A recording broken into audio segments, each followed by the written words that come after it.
क्या है मायने और किस प्रकार से इस पूरा फैसला सामने निकल के आया है सुप्रीम कोर्ट के संविधान पीठ से, आइए आपको सिलसिलेवार तरीके से कुछ तथ्यों के माध्यम से चीजों को समझाने की कोशिश करते हैं।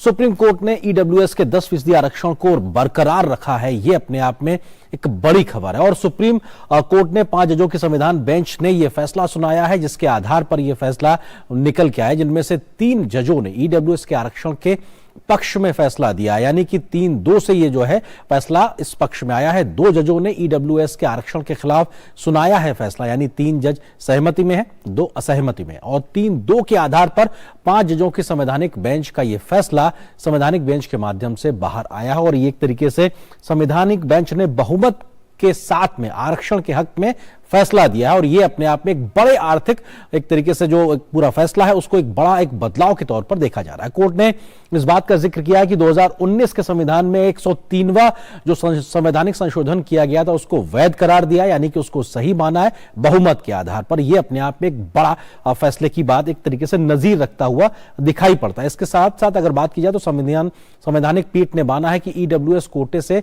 संविधान के बुनियादी ढांचे का उल्लंघन नहीं होता, यानी कि जो संविधान की मूल भावना है उसके साथ में कोई खिलवाड़ नहीं है, ये उसके साथ तालमेल करता हुआ आगे बढ़ता दिखाई पड़ता है। तो जो बहुमत का फैसला है वो यही साफ तौर पर दिखाता है। जस्टिस दिनेश महेश्वरी, जस्टिस बेला एम त्रिवेदी, जस्टिस जेवी पारदीवाला ने आरक्षण के हक में फैसला दिया, यानी कि ये 3 जज हैं जिन्होंने इसके हक में दिया। इसके अलावा जस्टिस जो एस रविंद्र भट्ट है और सीजेआई यूयू ललित ने आरक्षण पर अपनी असहमति जताई है, यानी कि जो ईडब्ल्यूएस का आरक्षण है उस पर असहमति जताई, यानी 3-2 की जो बात की जा रही है उसका यही मायने। लेकिन किस किस जज ने क्या बड़ी बातें कही इसका जिक्र भी करते हैं।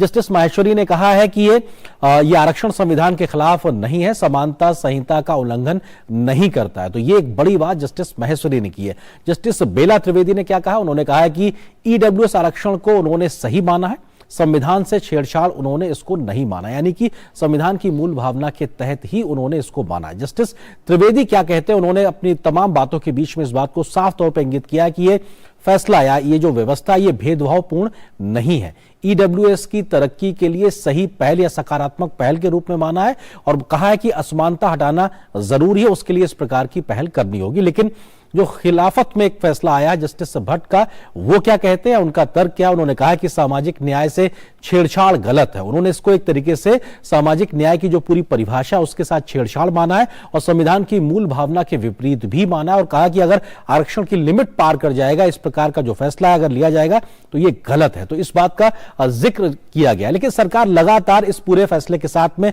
सुप्रीम कोर्ट में क्या तर्क देती रही, उन्होंने साफ तौर पर कहा है, सरकार की ओर से कहा गया कि एससी एसटी ओबीसी के आरक्षण जो पहले से व्यवस्था है उसको छेड़े बिना ईडब्ल्यूएस को नए आरक्षण देने की व्यवस्था की जाएगी, यानी कि जो पिछले आरक्षण की व्यवस्था चली आ रही है उसमें कोई बदलाव नहीं होगा, ये एक नई व्यवस्था को समाहित किया जा रहा है। सरकार ने यह भी तर्क दिया कि सरकारी संस्थाओं में हर जगह अतिरिक्त सीटों की सृजित करने की भी बात की गई, जिसके तहत सरकार के तमाम बीते वर्षों के फैसलों को भी कोर्ट में रखा गया, जिसके आधार पर इस तर्क को सही कहा गया। लेकिन विरोध को लेकर भी कुछ तर्क थे, वो क्या थे, उसमें मुख्य तौर पर यह था कि साहब आर्थिक मापदंड नहीं हो सकता है आरक्षण का आधार, क्योंकि संविधान में इस बात का उल्लेख नहीं है। तमाम विरोध हुए, तमाम बातें हुई, दलीलें हुई, उसके बाद सरकार ने इसके पक्ष में फैसला लिया। लेकिन विरोध में एक तर्क यह भी था कि अगर आप ईडब्ल्यूएस के तहत 10% आरक्षण देना चाहते हैं तो उस 10% में भी एससी एसटी और ओबीसी को शामिल किया जाना चाहिए। यह एक बड़ी बात थी, यानी कुल मिलाके ये अपने आप में एक महत्वपूर्ण तरीके से जिक्र किया गया।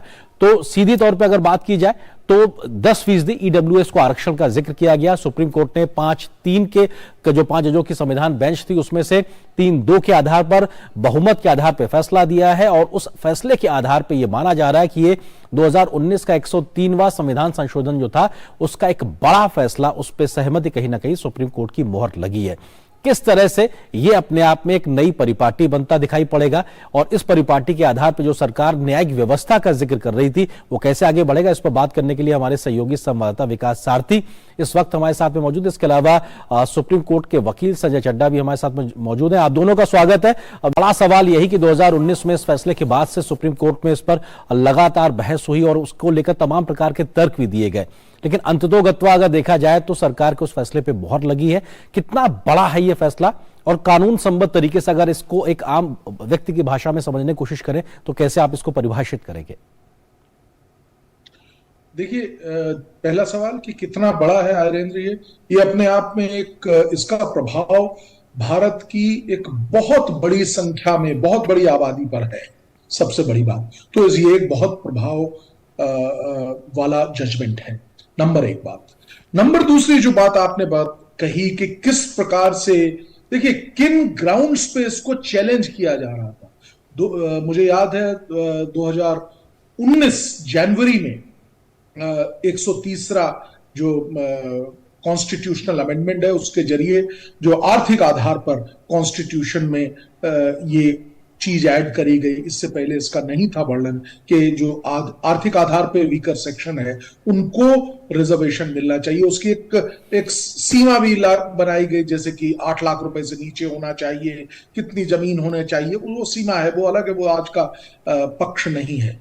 जो मूल प्रश्न यहां पर था वो ये था कि क्या ये जो आरक्षण है ये कॉन्स्टिट्यूशन के बेसिक स्ट्रक्चर का उल्लंघन होता है, पहला सवाल। दूसरा सवाल यह था कि जो पहले कॉन्स्टिट्यूशन में सामाजिक न्याय की व्यवस्था थी, जो जो जो ये कॉन्स्टिट्यूशन में ये जो व्यवस्था आरक्षण की गई है, इसको जो चैलेंज अभी किया गया है उसमें कहा गया कि सामाजिक न्याय में इससे दखल होती है। तो आज ये दो मूल प्रश्नों पे बल देते हुए जब कॉन्स्टिट्यूशन खंडपीठ ने 5 जजिए, जैसा आप सब बता चुके हैं, ये निर्णय लिया कि 10% आरक्षण जो है बिल्कुल सही है। नंबर 1, बेसिक स्ट्रक्चर का उल्लंघन नहीं करता है। सभी जजेस ने इस बात से में सहमति थी।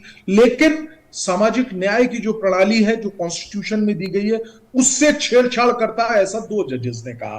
3 जजेस ने कहा नहीं करता है। देखिए, एक बहुत इंपॉर्टेंट एस्पेक्ट है आर्टिकल 14 जो कि ये बताता है राइट टू इक्वलिटी देता है हम सबको। उसके तहत इसका अवलोकन होना था कि क्या ये जो क्लासिफिकेशन गवर्नमेंट ऑफ इंडिया ने की है, ये ईडब्ल्यूएस की क्लासिफिकेशन, एक नई क्लासिफिकेशन ऐड की है, क्या ये किसी तरीके से कॉन्स्टिट्यूशन से छेड़छाड़ करती है?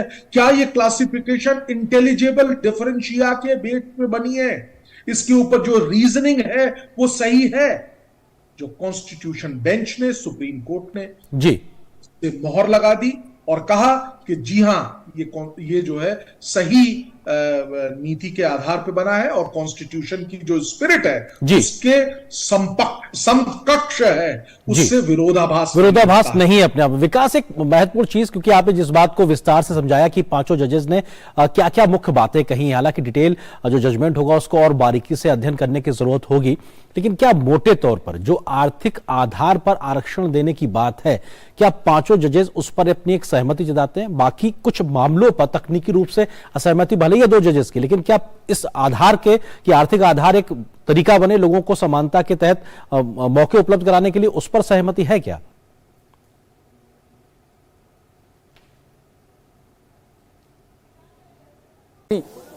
इकोनॉमिक क्राइटेरिया को लेकर के 5 जजेस में से किसी ने भी कोई नेगेटिव कमेंट नहीं दिया, ना ही उन्होंने इसको नकारा कि नहीं दिया जा सकता।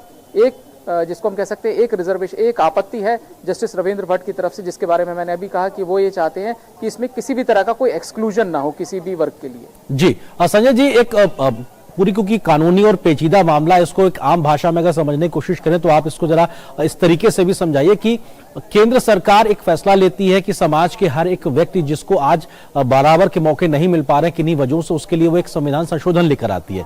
उस पर कई प्रकार का विरोध होता है और देश की सर्वोच्च अदालत की संविधान पीठ तक वो मामला पहुंचता है और उस पर मोहर लगती है। तो ये कम से कम एक सामाजिक न्याय की जो कोशिश केंद्र की ओर से की गई, उस पर सबसे बड़ी अदालत की संविधान पीठ की सीधे तौर पर मोहर मानी जाए। आर्यन जी, बिल्कुल आपने सही कहा। देखिए, जैसा कि जजेस ने अपने निर्णय में यह भी कहा है कि हमको 75 साल हो गए हैं, आज हमको सरकार के उन्नति के कदमों में उनके साथ चलना है।